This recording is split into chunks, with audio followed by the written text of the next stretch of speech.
You just bought your first pair of gymnastic rings. You want to learn cool calisthenics skills on them, maybe add weights later and build your dream physique. But right now, you can't even hold yourself on rings. I've been there. In this video, I'll show exactly what to focus on so you can get to the next level as fast as possible. If you're shaking, slipping, or feel like you have zero control, that's normal.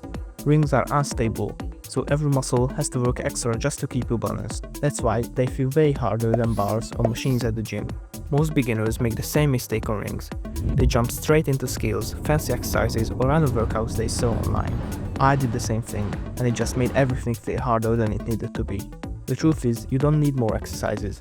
You need a simple, focused routine done consistently. Once you stop overcomplicating ring training, progress comes a lot faster. At the start, you only need to focus on 3 things: push, building pressing strength; pull, building pulling strength; and support, learning to hold yourself steady on the rings. If you train these consistently, everything else becomes easier later on. Skills, muscle growth, even adding weights, they all sit on top of this foundation. Here's an effective and focused structure with no fluff or fancy exercises, only the goals of bodyweight fitness. So, starting with push day. Assisted ring dips. Try doing this with the ring strap, holding it down with both hands, so now that when you do your dips, it will pretty much only go forwards and backwards, making the exercise a perfect transition between regular dips and full-on ring dips.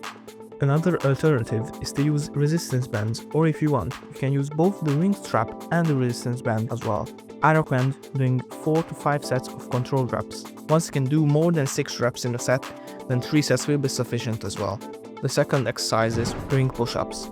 Try to start with the rings a bit higher, around knee height, and progress from there. It is recommended with ring push-ups that you don't go below 6 reps, since form can easily break down, especially in the core muscles. So 3 to 4 sets of 8 to 15 reps works perfectly for ring push-ups. Moving on to pull day. Assisted pull-ups are the king of back gains. Now, pull-ups can be a real challenge in the beginning. I personally struggled with them for quite a long time.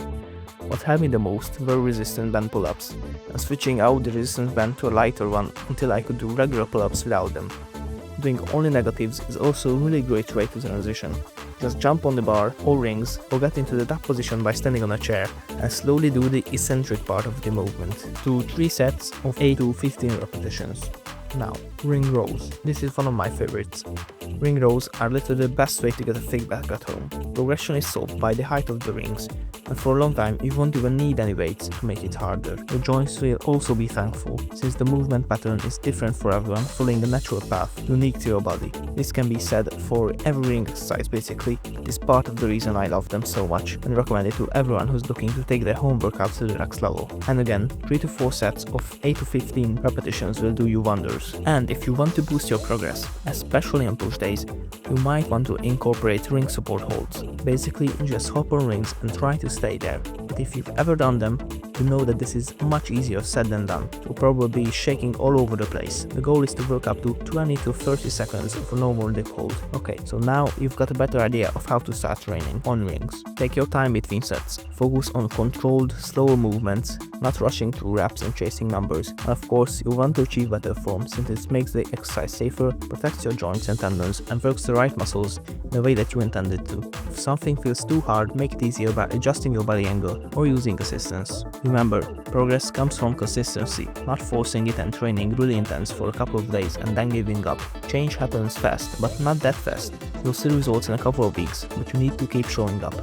And now your goal isn't to look impressive, it's to get a little more control every session. If you can hold the ring steadier, move through reps cleaner, or do one more rep than last time, you're already winning. Stick with the basics long enough and everything else follows. Rings might feel impossible at first, but that's exactly why they work. If you stay patient, focus on the fundamentals, and stop overcomplicating things, you'll be surprised how fast you progress.